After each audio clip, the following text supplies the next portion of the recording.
Espas. One of the main reasons I wanted to write To Sleep in a Sea of Stars is that I have always been fascinated with the wonders of the universe that we find ourselves in. And I find it enormously frustrating that there is so much out there that I can't go visit, I can't go explore, and humanity can't explore at the moment.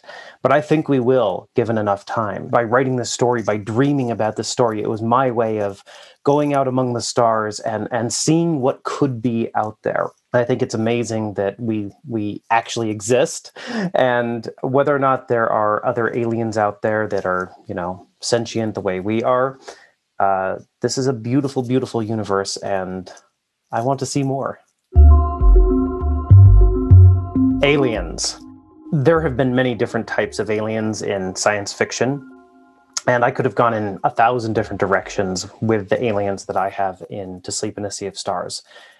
However, one of the main themes of this book deals with how we interact with our bodies and how we can deal with it when our bodies don't behave the way we want them to. If you get sick, if you get injured, and how can you compensate? How can you move forward emotionally and physically? And so with my aliens, I really wanted to play with that idea of what does your body mean to you? And so my aliens are based partly off the life cycle of the squid and the octopus and the jellyfish, especially the jellyfish, where they are functionally immortal, but they can have many different physical forms as they age. And in fact, my aliens can actually grow new bodies for themselves and transfer their brains into new bodies, their consciousness into new bodies. That was a very, very interesting idea for me, that bodies were fungible and that the society itself would be completely different as a result of this, and attitudes towards individuality would be different. Aliens are a wonderful playground for a science fiction writer. And again, in my case, I was inspired by the jellyfish and the octopus, which in some ways are the closest thing we have to aliens on planet Earth. The future. I feel very strongly that humans can accomplish great things. And despite the many challenges we face at the current moment in the world, no matter what your country might be, that in many ways we are living in the greatest age that humans have ever known. Whether you look at medicine or technology or personal freedoms, we live in an amazing time from a historical perspective. And I'm an optimist. I think so many science fiction writers are not optimists. They look at the future and they see grim things. They are very pessimistic about where humanity is going to end up. And it's okay to have cautionary tales, and they can provide a useful purpose in warning us of what could go wrong. But ultimately, believing that the future is grim and bleak does no good to any of us. We need optimism. We need hope. And I am a hopeful person. I am very excited about what the future will bring. And I think that humans will spread out among the stars and among the planets. And we have to. We have a duty to. If we don't leave Earth at some point, it is inevitable that our species will end on Earth. And I love this planet. It is a beautiful planet. It's an amazing treasure, floating in the void. But at the same time, our duty is to go out among the stars. If we're all that exists in the universe, then life is all that matters. That was something, a philosophy that really informed how I approached writing about the future in this novel.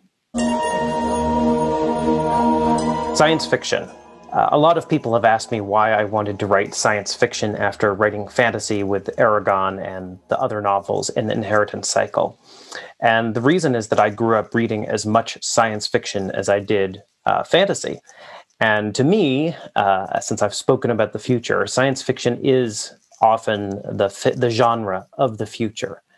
And with To Sleep in a Sea of Stars, I wanted to explore that future, and I wanted to try to write science fiction that had, in some ways, an almost mythological feel. Yes, there are spaceships, and there's technology, and lasers, and aliens, and explosions, and deep human feeling.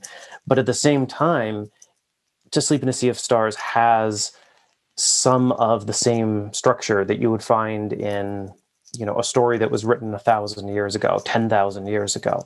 And that was important to me to show that even if we are out among the stars, even if we are on spaceships, that the things we care about will still hold true. Humans, until we modify ourselves genetically and are unrecognizable, humans are still humans.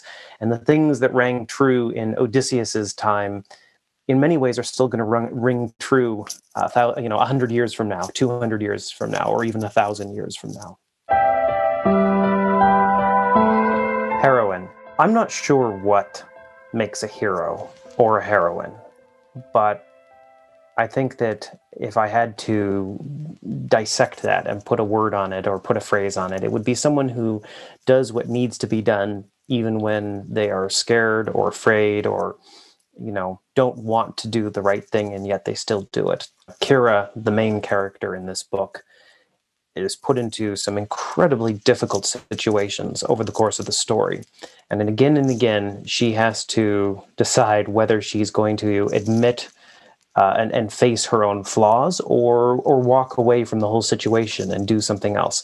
And I found myself fascinated by her character in that regard. And I don't know if I could have made the decisions that I had her make. She's an incredibly strong character in an incredibly difficult situation. I enjoy writing about those sorts of characters. Writing about a character who's always miserable and never does the right thing can make for great fiction, but personally, I don't enjoy reading it and I don't enjoy writing about it. I enjoy characters who have a spark of good in them and who are striving for something better, even when they feel that it's sometimes hopeless.